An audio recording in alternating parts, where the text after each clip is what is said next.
and welcome back to Health and Wellness ER. I'm Regina. We're diving today into the general handout sections of the DBT program. This section is crucial as it sets the stage for what you'll be working on throughout your DBT journey. Let me start with a little bit of my own personal experience. I was referred to DBT through a general talk therapist that I was seeing, and like many, I had to go on a wait list. I was on the wait list for approximately a month before a spot opened up. And when it did, I met with my DBT therapist, who explained that a new module was starting, and this is when new individuals could join the group. You have to attend both individual and group therapy every week, a session of both every single week. If you do not agree to the rules or follow them, you could be asked to leave the group. Throughout your time in DBT, you'll see people graduating and new individuals entering the program. This is my experience. Everyone's journey can be different, so, just keep that in mind. When you start the program, the first group session will review the general handouts, and I'd like to go over that today. This section is revisited in between each module, and it keeps these essential goals and problem-solving skills fresh in our minds while we practice DBT. We'll be reviewing them briefly in between each module, just as DBT intends us to do. Now, in the general handouts, we talk about some specific behaviors that we want to decrease. Mindlessness, emptiness, being out of touch with yourself or others, judgmentalness, interpersonal conflicts, stress, loneliness, the absence of flexibility, difficulties with change, up and down extreme emotions, mood-dependent behavior, difficulties in regulating your emotions, impulsive behaviors, acting without thinking, difficulty accepting reality as it is, and willfulness, as well as addiction.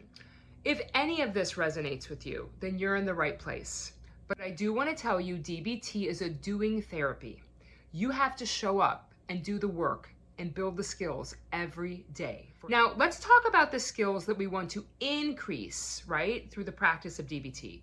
Mindfulness skills, interpersonal affective skills, emotional regulation skills, and distress tolerance. This is a good time to pause and write down a few of your own personal goals. Let's come up with a few behaviors that you want to decrease and a couple of skills that you want to increase. I'll share a few of mine with you. When I first started DBT, I had written down the behaviors that I wanted to decrease.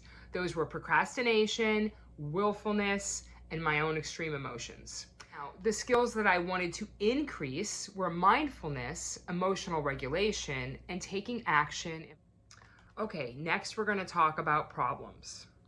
Everyone has problems, right? Did you know there's only 4 ways to problem solve? That's right, 4. 4 ways to take care of any problem. They are, number 1, solve the problem. You can change the situation, you can avoid, you can leave, you can get out of the situation for good. Number 2, you can feel better about the problem. You can change or regulate your emotional response to the problem. Number 3, you can tolerate the problem. Or last, number 4, you can stay miserable or possibly make it worse. If you do decide to problem solve, this DBT program gives you all of the steps you need. So to problem solve, we use interpersonal effectiveness skills, we walk the middle path, we use problem solving skills, from our emotional regulation section. If you want to just feel better about the problem, you use emotional regulation skills. If you want to tolerate the problem, you use your distress tolerance and your mindfulness skills. If you want to stay miserable, you don't have to use any skills. Let's talk about the guidelines for skills training. Number 1, participants who drop out of the skills training, you're not out of skills training. The only way is to get asked to leave is if you show up not sober to a group, or if you miss 4 scheduled sessions in a row, the therapist will ask you to leave. So know that. Participants who join the skills training group support each other, okay? We keep the names of participants and any information during the sessions confidential. Number 2, you go to each group on time and you stay to the end. Number 3, you make every effort to practice skills in between your sessions, because you do have homework in DBT. You validate other people in your group. You do not judge. We avoid judgment. We assume the best about each other. We have to go into this group with that mindset, okay? We give helpful, non-critical feedback when we're asked, not before. And we're willing to accept help from a person in the group. Participants who join the skills training group have to call the therapist ahead if you're going to miss or be late. Participants do not tempt each other to engage in problem behaviors. We don't come to sessions under the influence of drugs or alcohol. If drugs or alcohol have been used and someone comes to in a session, you know, the therapist usually can tell and will kind of pull them aside and ask them to go home. We do not discuss inside or outside our sessions current or past problem behaviors that could be contagious to others in the group. Okay, we have to be very mindful in this practice. Participants do not form confidential relationships with others outside of the skills training sessions. Next, we have the skills training assumptions. We're going to assume these things. An assumption is a belief. It can't be proved, but we agree to abide by it anyway. Okay? So our assumptions in our DBT practice are, number one, people are doing the best they can.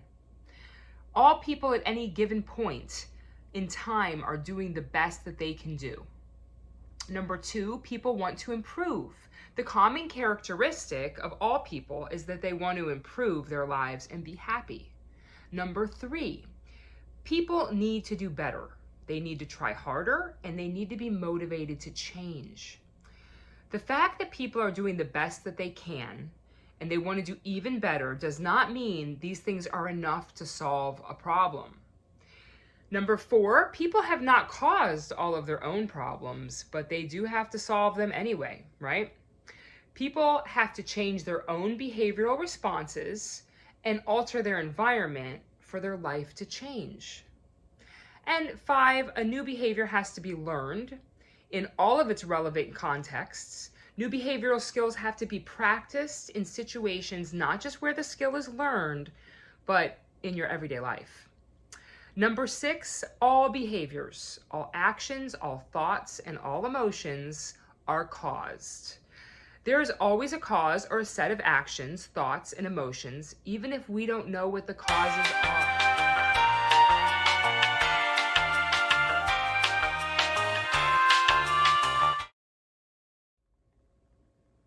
Okay, so now we're going to talk about biosocial theory. Have you ever wondered why you have so much trouble controlling your thoughts and actions? Emotional vulnerability is actually biological, and a lot of us don't realize this. It's the way we were born. They're going to be more sensitive to emotional stimuli. They can detect subtle emotional information in the environment that others don't even notice. Their emotions seem to hit for no reason or out of the blue. They have more intense emotions, and the emotions tend to be long-lasting. Now, impulsivity has a biological basis as well. Regulating an action is harder for some people than others. They find it hard to restrain impulsive behaviors. Often, without thinking, they do things that get them in trouble. Sometimes their behavior can come out of nowhere. They find it hard to be effective. Their mood gets in the way of achieving their goals, and they can't control behaviors linked to their moods. An invalidating social environment can make it very hard to regulate emotions. An invalidating environment doesn't seem to understand your emotions. It tells you your emotions are invalid, weird, wrong, bad. It often ignores your emotional reactions and does nothing to help you. It may say things like, "Don't be such a baby," or "Quit your blubbering," "Normal people don't get this frustrated," "Quit being such a chicken," "Just solve the problem." People who invalidate, they're often doing the best they can. This is something we have to practice in DBT, non-judgmentalness, and assuming that everyone is doing the best they can. So the invalidators, they may not know how to validate, okay? They may be afraid that if they validate your emotions, you'll get more emotional, not less, not feel better. So they may be under a lot of time pressure. They could be under stress. You don't know what they're going through either.